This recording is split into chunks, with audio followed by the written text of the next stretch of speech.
rent's too high and the market's too low. We ask for credit and they all say no. We got good people and they all know well what the poor old farmer makes they can't sell. Now, by 1933, prices for farm products in Depression America were at rock bottom.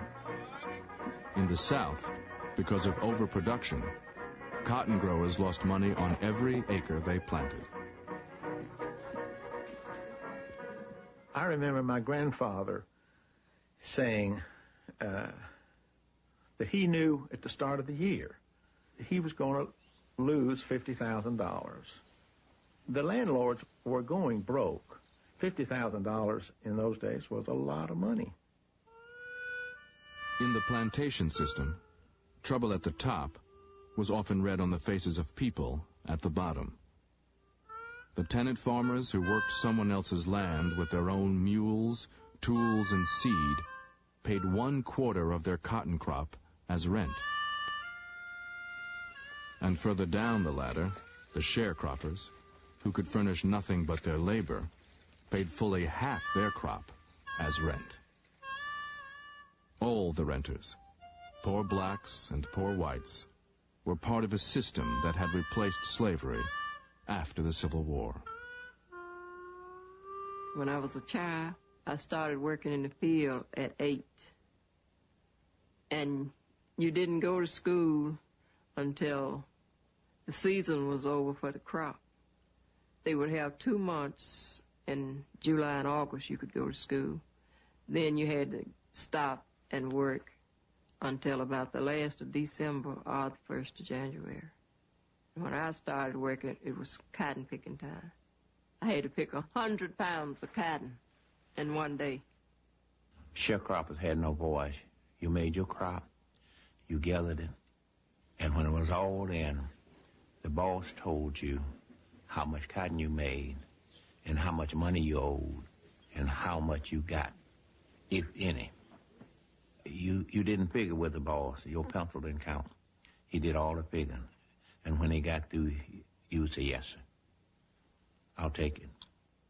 It was considered an affront if a tenant asked the landlord to see the books, to see the charges made against him.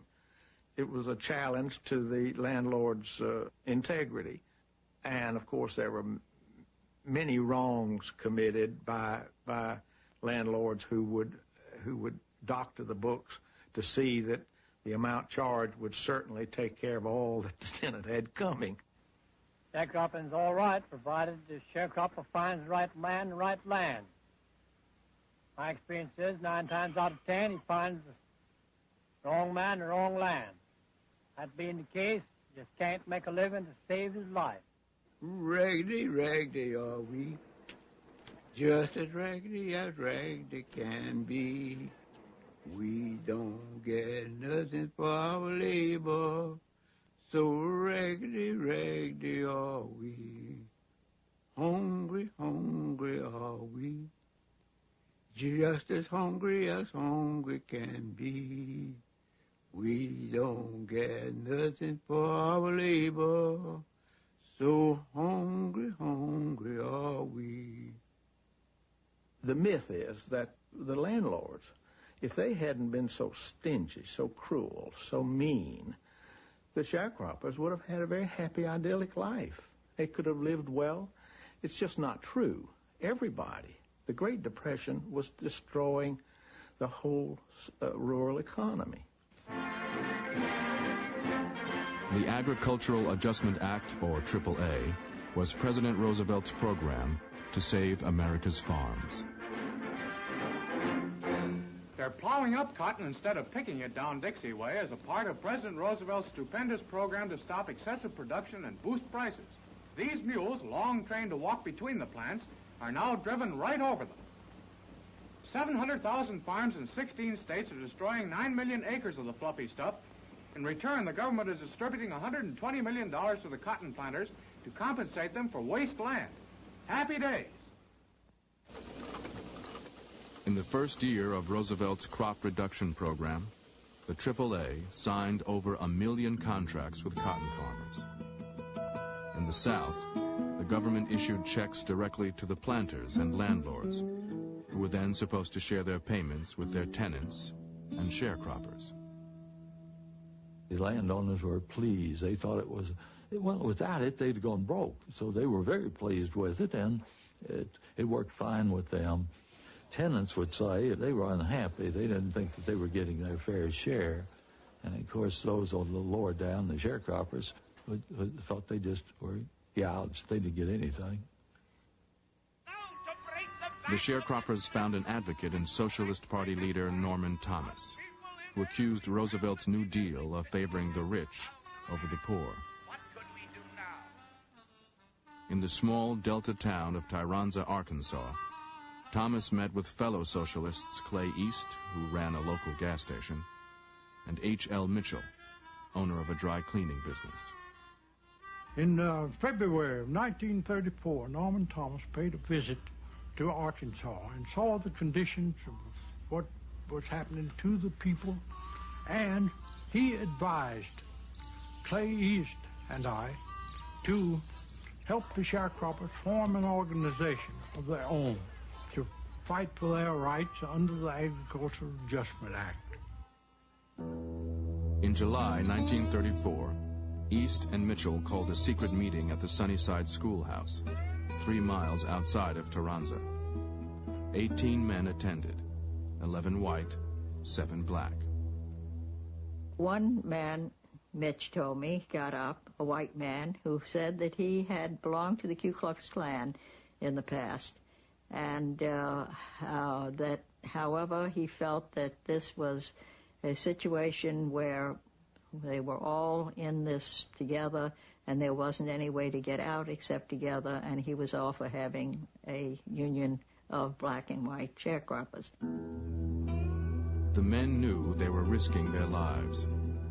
15 years earlier in Elaine, Arkansas, at least 25 black sharecroppers had been killed by planters for union organizing. And the idea of blacks and whites in the same union was an affront to Southern tradition, breaking all the rules of racial segregation. Another major discussion was whether or not they should carry guns, just in terms of showing self-defense, showing that they also had some rights, because there were guns every place. Whenever the sheriffs showed up, or the planters, they all carried guns. It was very much a part of the almost mystique of power that was frightening and controlling. And I told him, don't bring no gun to these meetings.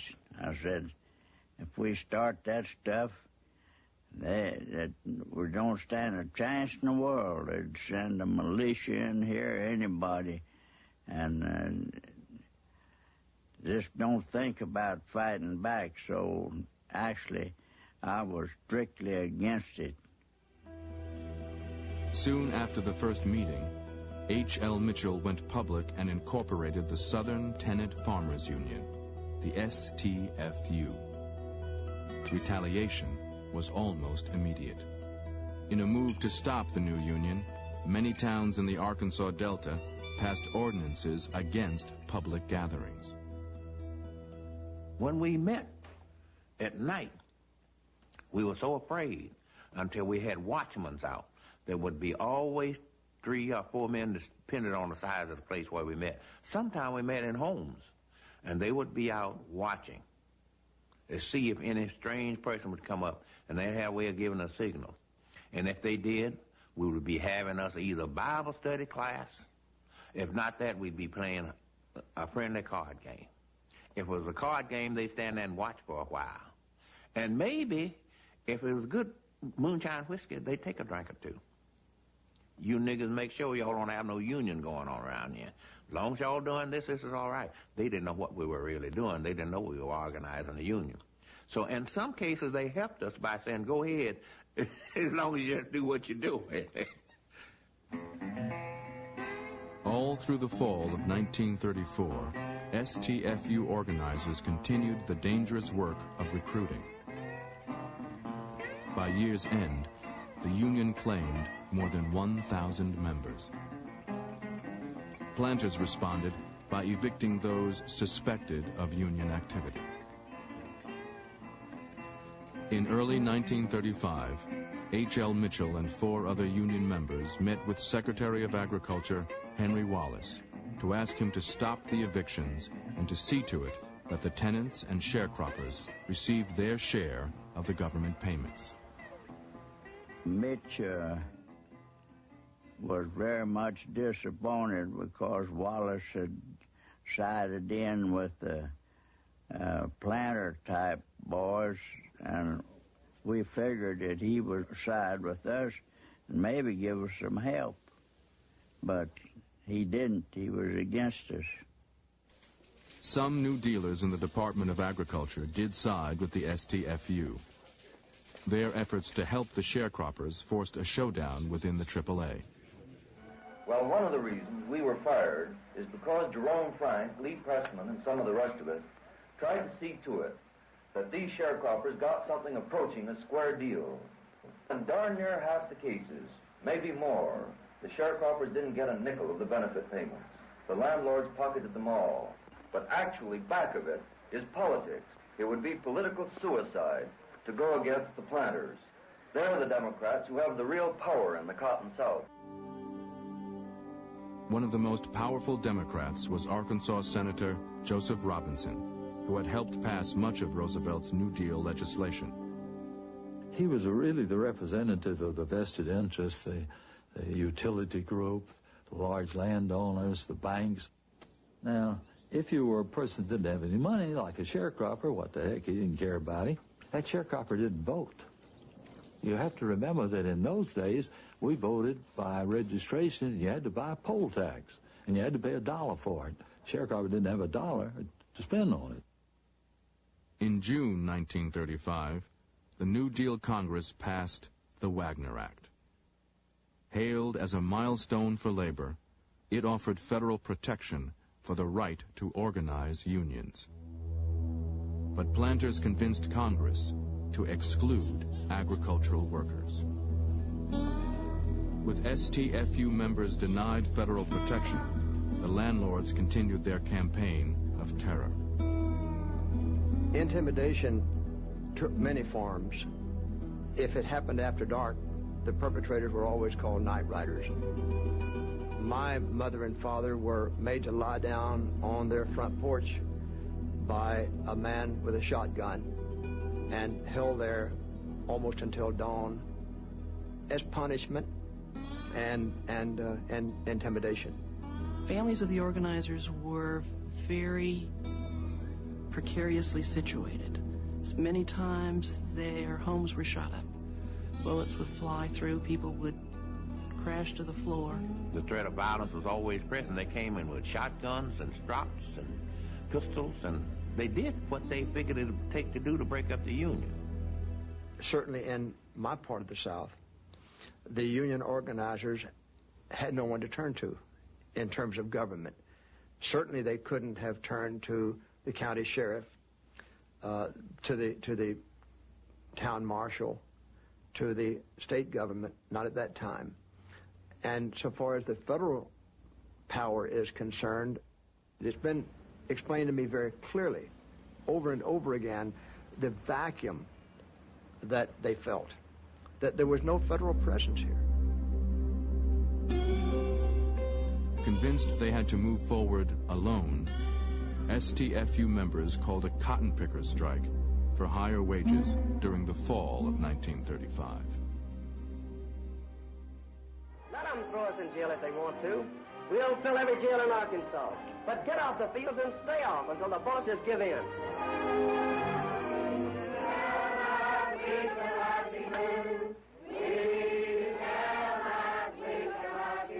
The March of Time decided to make a film and reenact scenes from the strike and other aspects of the union organization. There were some actors, some people who were actually hired to do a few of the scenes. However, there were scenes with real staff members. And let's build the Southern Tenant Farmers Union and make a country worthwhile to live in. To keep workers out of the fields, the STFU started rumors that the union was shooting anyone caught picking cotton during the strike. After 10 days, the landlords gave in and were forced to raise wages. As the news of the STFU victory spread, new union locals opened in Missouri, Mississippi, Texas, and Tennessee. Membership grew to 25,000.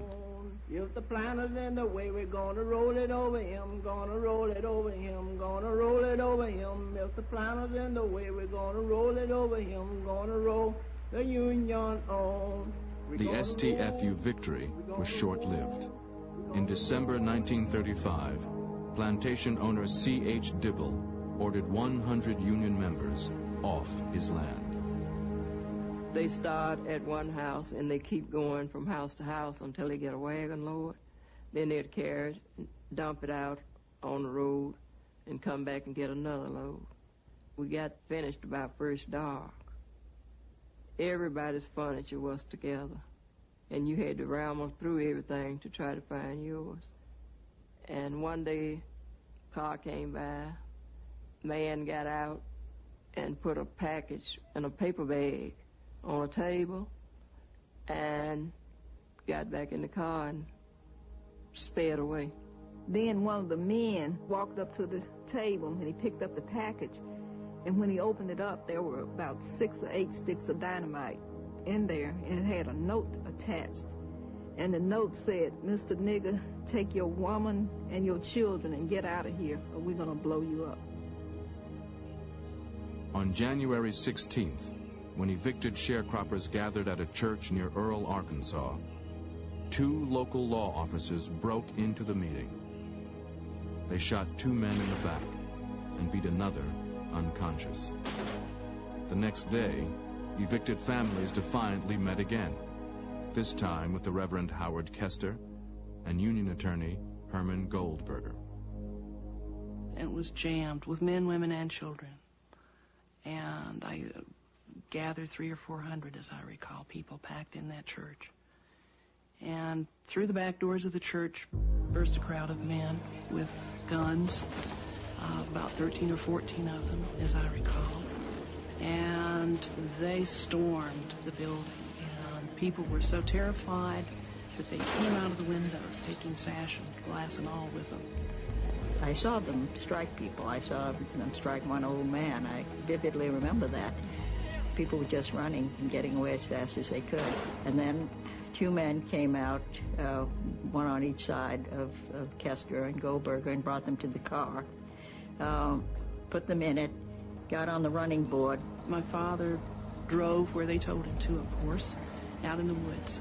And the man on his side, by the driver's seat, was holding a gun to his temple. We'd heard of lynches and seen pictures of them, but this is the first time I knew what it might be really like, because there was a palpable feeling of hate and fear. There was a nice big tree with some handy limbs, and one of the men had a rope with a noose in it. My father, he was scared to death, just scared to death. So he began to talk with them quickly about what might happen if they killed him. He said, "I'm from out of state, and you boys better remember that if anything happens to me, the FBI will be in here." Reason prevailed, and they threatened us with worse than death if we ever came back, and left us at the border between Arkansas and Memphis. There is mean things happening in this land. There is mean things happening in this land. The planters stole the people off the land where many years they had spent, and in the cold, hard winter, they had to live in tents. By April 1936, terrorism in Arkansas was making national headlines. The STFU and its supporters thought at last the federal government might intervene. The union had several hopes from the federal government. On a major level, they wanted the government to stand for and act out justice and to see to it that people got their rights and got the kind of protection from the law regardless of economic circumstances. So on the larger level, it was important that the government, federal government, take a stance that would say to everybody else, including the planter system, there is law and order in this country, and it will be on the side of people who do what is legal and proper.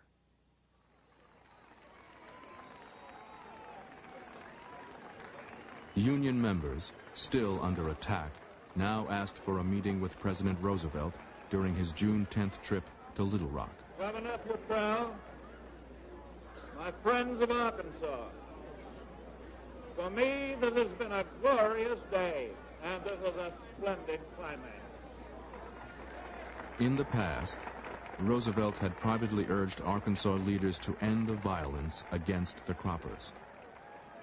But on this day, he chose to publicly honor a friend of the planters, the man who was the New Deal's strongest ally in the Senate. No man deserves greater credit for loyal devotion to the great cause of humanity than my old friend and associate, Senator Joseph E. Robinson. The STFU request for a meeting with the president was denied. He came down here and made that speech at Little Rock.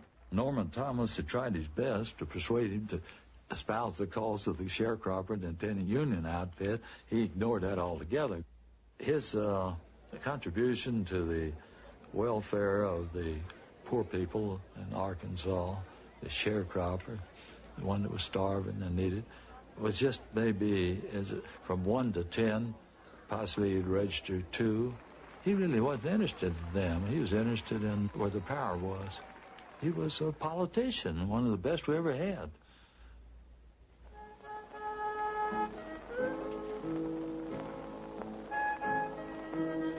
The Union would wait 2 more years for a meaningful victory. It came in 1938 when the government at last agreed to send payments directly to tenants and croppers. But the new policy helped very few. Cotton planters in Missouri, just north of the Arkansas Delta, evicted their remaining tenants, so the planters could continue to keep all the government money for themselves. No more mourning, no more mourning, no more mourning after a while. And before I'll be a slave, I'll be buried in my grave. Take my place with those who love and fought before. 251 evicted families, many of them members of the Southern Tenant Farmers Union, camped on Missouri highways in protest. The STFU's days as an active union were nearly over. And before I'll be a slave, I'll be buried in my grave.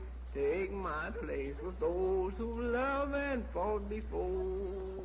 My father was aware of the fact that as an instrument to change the lives of the sharecroppers in any substantive and permanent way, the Southern Tenant Farmers Union was a dismal failure.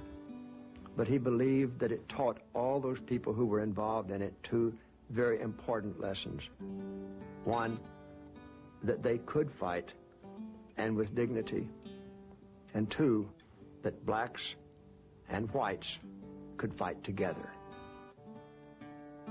Individually, they felt that they did not accomplish a lot. They suffered, they struggled, but they came together and they really stood up, and they stood up for what they believed in, and that in itself they saw as a step toward freedom.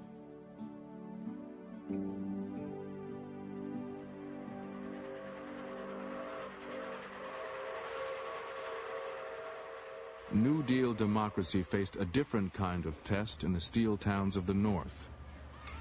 Company towns like Aliquippa, Pennsylvania, where the Jones and Laughlin Mill stretched for 4 miles along the Ohio River.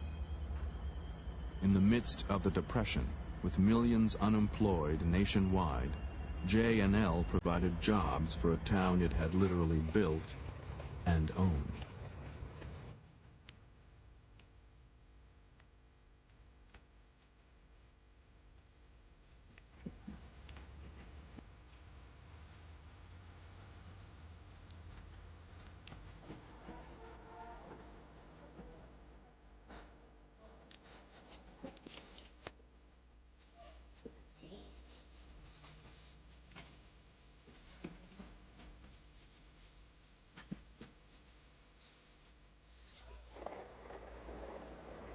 The main industry in town, of course, was J&L. In fact, it was a company town. J&L built the town, laid the town out, and were responsible to see that everything in Aliquippa was conducted in a good, solid fashion for the benefit of the citizens of the town.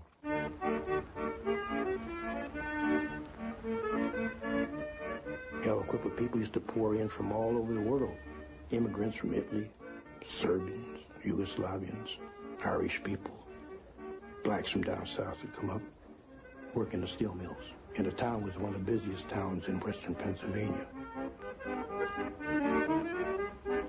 The town itself was broken up, and you had a segregated place for blacks, a segregated place for Englishmen, for Italians. In other words, the whites were not all together. They were segregated among themselves because there were divisions there. Those areas, no black person ever walked after dark. In fact, you had a hell of a time getting around there during the day. They arrested you, take you down to the police station, and if you didn't answer the right question, they might hit you a few times on the head. If you worked in J&L, they arrest you for loitering, and they take $10 out of your pay.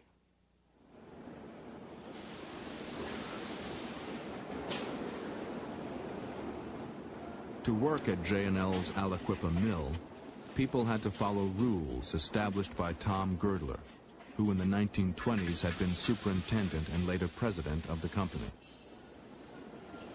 During Girdler's time, Aliquippa earned a reputation as a tough, anti-union town.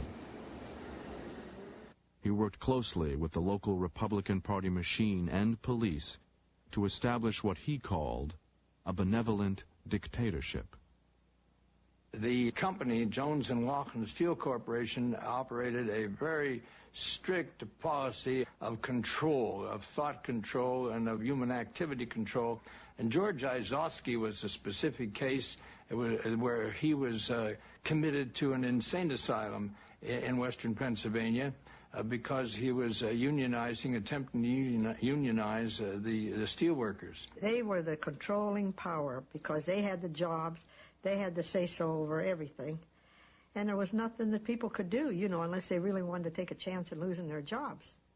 But as long as you followed their rules, which was keep your mouth shut, don't talk against J&L, don't join any unions, you were in good shape.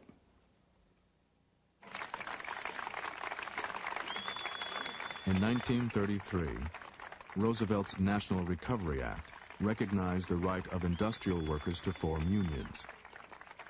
Union leaders began a campaign for higher wages, an 8-hour workday, and job security. But when organizers arrived in Aliquippa, J&L drove them out of town. In nearby Ambridge, 50 J&L guards joined a sheriff's posse financed by local steel companies. On October 5th, 1933, they confronted strikers at the Spang Shalfat Steelworks.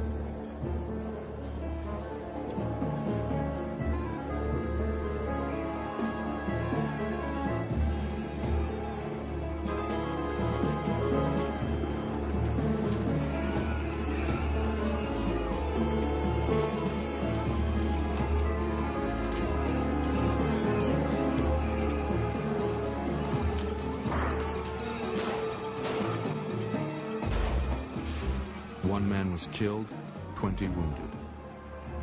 The NRA had failed to protect workers' rights to organize unions. More than a year later, in an effort to limit strike violence and protect labor, Congress passed the Wagner Act.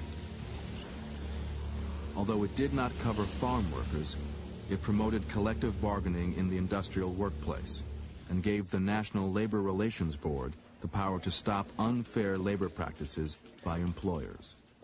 When the Wagner Act was passed, this was a kind of renaissance for those of us who had undergone all of this medieval treatment in our workplaces. And we idolized President Franklin Delano Roosevelt. We thought he was one of the greatest men ever born. And He renewed our lives, our inspiration, especially in our unions. Many corporate leaders were outraged by the Wagner Act and President Roosevelt. In Aliquippa, J&L defied the new law. The legal struggle would go all the way to the Supreme Court. Tom Girdler, now head of Republic Steel, saw the Wagner Act as a threat to his relationship with his employees. Girdler had built Republic Steel into a profitable powerhouse. He wanted no government interference. Father thought Franklin Roosevelt was a disaster. It was during the Roosevelt years that the adversarial relationship between the unions and the companies was promoted to the greatest extent by the unions and backed by the government. You may say that John L. Lewis, president of the United Mine Workers, saw the Wagner Act as an opportunity to organize all industrial workers, including the millions of factory workers and blacks and immigrants excluded by the American Federation of Labor. Lewis broke with the AFL and formed the Congress of Industrial Organizations, the CIO.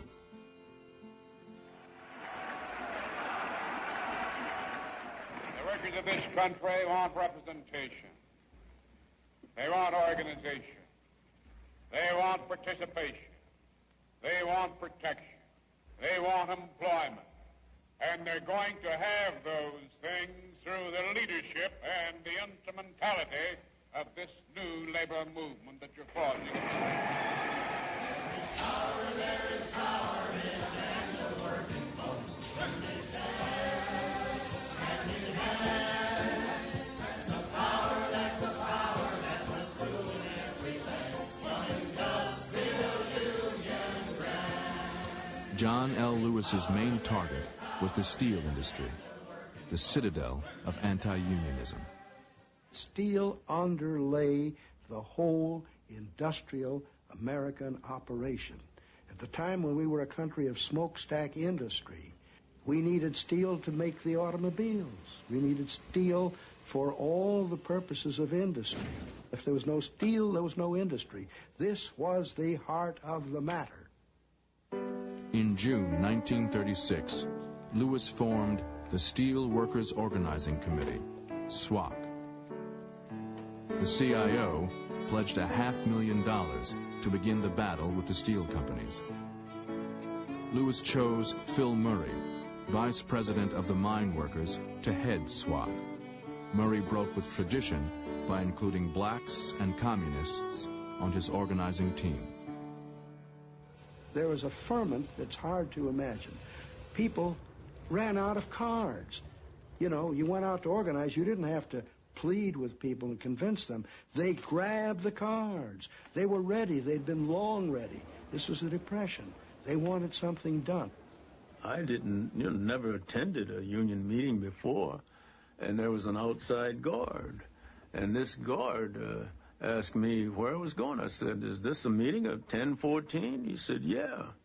I said, "Well, I'm a member. I'd like to go." He said, "You know the password?" I said, "What password? Never heard of a password." So he looked at me, and I guess he recognized I was sincere. He said, "Well, look, I'm going to give you the password. You're not to repeat it to anybody, whether they're members of the union or not. And you're not to write it on anything. You have to memorize it." I said, "Okay." And he whispered to me, "Expansion." I know it to this day. I know it. In the 1936 presidential election, big business spent heavily to defeat Roosevelt and end the advance of unions. But labor fought back. Unlike the sharecroppers in the South, union members in the North had the vote. The CIO held hundreds of rallies for the president and registered thousands of new voters. Seeking their support, Roosevelt made labor's enemies his own. That this concentration of economic power in all embracing corporations does not represent private enterprise, as we Americans cherish it and propose to foster it. On the contrary, it represents private enterprise, which has become a kind of private government and is a power unto itself, a regimentation of other people's money and other people's lives. The Roosevelt administration did everything they could to further the interest of the working people. By the working people, I mean the union people, because there was more votes there than there were any other place else, and I think it was primarily for that reason.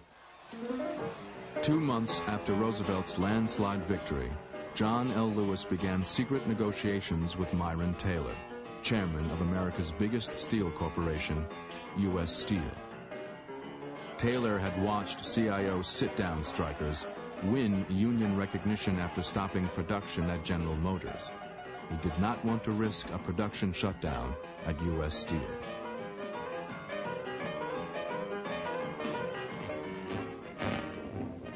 The $5 billion steel industry booms. Another business follows as labor leaders sign an agreement with a great steel corporation. This is the first time in the history of the industry that a subsidiary of the United States Steel Corporation effected a bargaining agreement, an independent trade union. Well, my father and all the heads of the small steel companies, Little Steel, Bethlehem Steel, Weirton, were all utterly disgusted and dismayed that Myron Taylor would sign a contract with the CIO. The smaller steel companies, known as Little Steel, vowed to stop the CIO. But in April 1937, Little Steel executives were stunned when the Supreme Court ruled against J&L and upheld the Wagner Act. Workers in Little Steel now demanded union contracts. Throughout Little Steel, what they wanted simply was what Big Steel already had. The people who were making steel for U.S. Steel were getting certain kinds, shorter hours, higher wages, certain kinds of protections. I don't know what all was in their contract, but it was a contract that for the first time gave the workers there some kind of recognition and a mechanism to discuss grievances, a mechanism to try to raise wages. None of that existed in Little Steel. Encouraged by the victory in the Supreme Court, Aliquippa steelworkers exercised their rights by striking at J&L, where Tom Gerder's old anti-union system still prevailed. The company had been stockpiling munitions in anticipation of a violent strike. The 37 strike came about only because we asked the company to recognize the CIO as the only representative of the workers, and the company turned us down. And we were well prepared. We had the truck on the side with weapons because the other side was all armed. They were legal, we weren't. We were really fighting for this union, and we were down at the J&L tunnel, and here comes this little old mail car. Of course, we stopped, and we weren't letting anybody in there. So this guy insisted on going in there, and these people just grabbed that mail truck and upset it right down. And there was no mail in there. There was sandwiches in there. There was pop.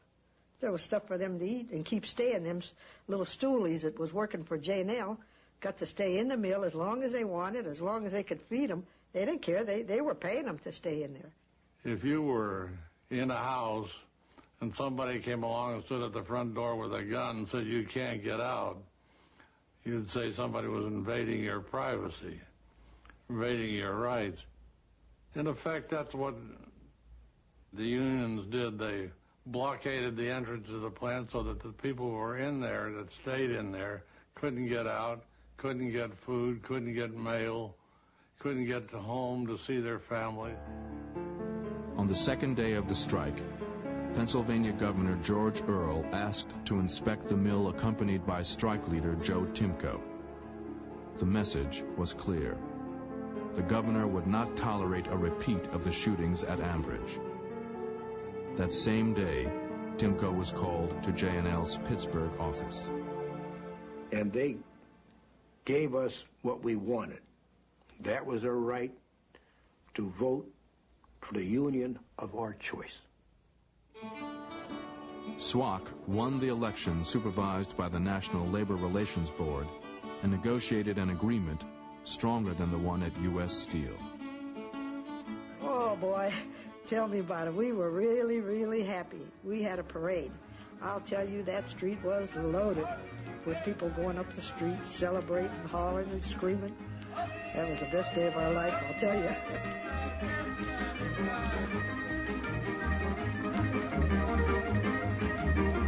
SWAC and the steelworkers believed they had finally brought democracy to Aliquippa, and it now seemed that all of Little Steel would fall.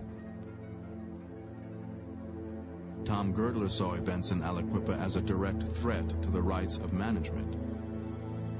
In May, he spent $50,000 on arms and ammunition for Republic Steel. Girdler also prepared for a propaganda war, purchasing more than 40,000 pamphlets, which branded John L. Lewis a communist. Father's opinion of John L. Lewis was not the highest. In fact, he thought he was a louse. Father said that before he would sign a contract with John L. Lewis, he'd go back to raising apples in Indiana. Philip Murray was just as bad.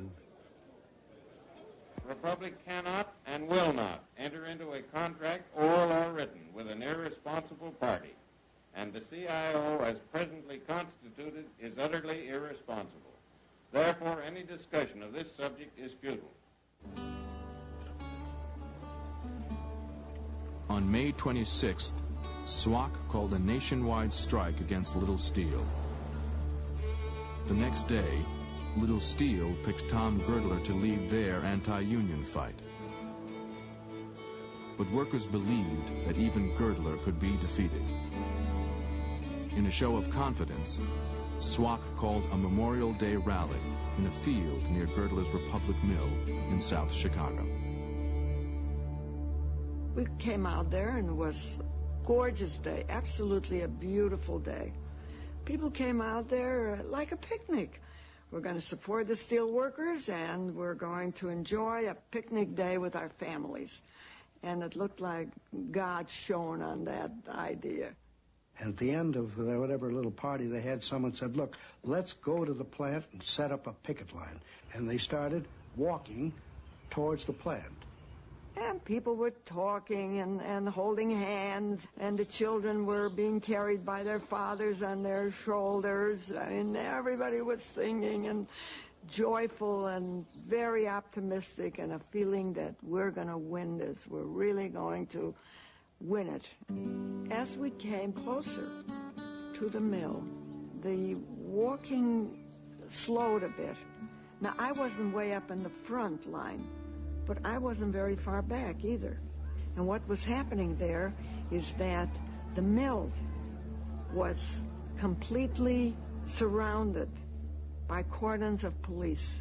The radical elements created picket lines out there and brought people that were not connected to the plant in on the picket line. There was rumors around that it was a communist movement oriented. And in that march, the city police were in and protecting the property of the South Chicago plant. One fellow that was out there at the time told me that he was in the line as an observer. But he said there was a picket he talked to that was carrying a sign that said, "Kill Tom Girdler." He said, I asked him, who's Tom Girdler? He said, I don't know, I just was handed this sign. I could see a few objects through the air. I could see some things being thrown. Not much. It wasn't a lot of stuff. Maybe a couple of rocks. I don't know. You could see a couple of things thrown. And then suddenly, it was like the 4th of July. There was a dry, crackling kind of a noise that took me a moment to figure out what it was, and I realized it was gunfire.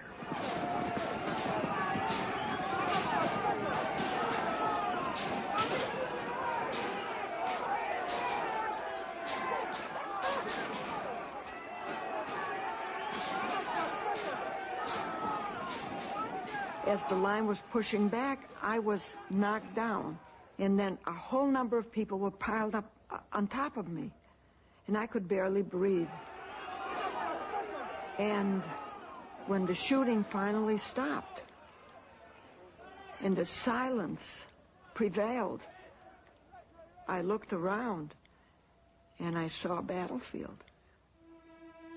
I see myself walking around there with a gray felt hat and a press card in it, and with my characteristic jerky kind of motion. And I'm walking around, and I'm seeing these people lying on the ground. I'm seeing people handling them like sacks of potatoes. There was some small effort by the strikers to try to do some first aid stuff. There were no ambulances that I remember initially. They were taking them into paddy wagons. It was clear that a whole number of these people had been shot in the back. They were trying to flee, and they were still being fired at. It was unfortunate, unnecessary, and got completely out of hand. But to say that the company caused it is an entire fabrication, and I don't know who should shoulder the blame. 10 marchers were killed and 30 wounded. News film of the incident was suppressed and not shown in movie theaters. Across the country, newspapers reported the incident as a riot by strikers, inspired by communists. The gunfire at Republic Steel stopped SWAC's momentum. In little steel towns across America, thousands were fired. In July, defeated steelworkers began returning to the mills without a contract. I couldn't believe it because we had been so victorious in auto against the most powerful adversary in the whole country, the symbol of entrenched wealth and power, and to have the steel workers suffer this kind of a bloody defeat and reprisal was sent shockwaves across the whole country. So it was a defeat, but it steeled us in our determination to persevere. Try to sum that up, Senator. In testimony before the La Follette Committee and other congressional investigations, Tom Girdler blamed the Memorial Day shootings on John L. Lewis and communist agitators. Girdler contended that there had been no valid reason for the strike. Plants were running approximately full. The men were making the highest wages they ever made. Were the complaints from the men? Always, in all manufacturing businesses, Senator, in my knowledge, particularly in the steel business, in my knowledge of 35 years, there are always minor complaints. There were no basic complaints as to wages, hours, and working conditions. There were minor complaints.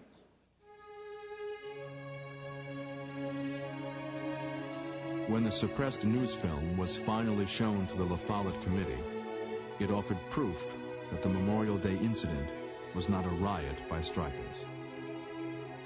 The committee condemned Little Steel for violating the civil liberties of steelworkers. Later, the National Labor Relations Board ordered elections in the mills owned by Little Steel.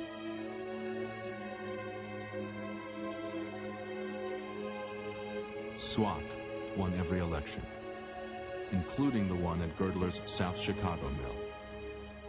The Steelworkers Organizing Committee, after the good old steel strike, enlarged its perspective to go into the political activity so that the sheriffs and the judges would be on our side. We got our heads together and elected our friends into public office, you see. As a matter of fact, we would insist that every member of the union vote. We had carpoos, pick them up as they come off their jobs, take them to their polling place, let them vote. When they finish voting, take them home. We had to take over the town. We had to take over the county. We had to put ourselves in a position where we elected the sheriffs. so they wouldn't break up our picket lines. We had to put ourselves in a position that we could elect judges where they wouldn't serve injunctions against us to stop us from doing the things we had to do, and to force the company, if we had a strike, to give us what we thought was right. For democracy to be understood and meaningful, it has to be a participatory democracy. You have to have a role in it yourself. Now, voting once every 4 years for a president in Washington or every 2 years for a congressman is very important.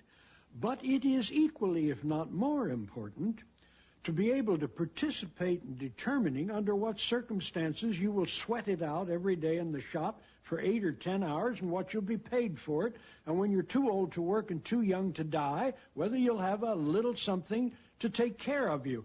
That kind of participatory democracy is equally important, because democracy has to stand on 2 feet. One is political, the other is economic. In the years of the Great Depression, the federal government moved to guarantee freedom of speech, of assembly, of association for workers in the industrial North. For disenfranchised Americans in the South, it would be 2 decades before a new movement for civil rights would incorporate the spirit of the Southern Tenant Farmers Union, renewing the fight for full citizenship for all Americans.